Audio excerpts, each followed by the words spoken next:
وفقاً للمعتقدات الإسلامية، يسجن الشيطان خلال شهر رمضان. التفاصيل: هذا ثابت في الأحاديث النبوية كما ورد في صحيح البخاري وصحيح مسلم.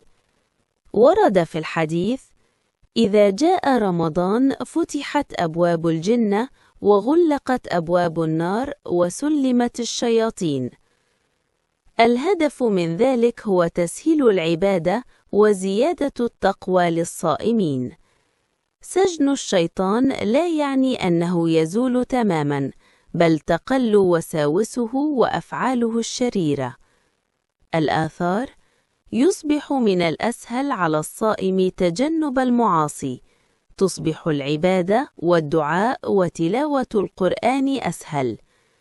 رمضان هو شهر للنمو الروحي وزيادة التقوى.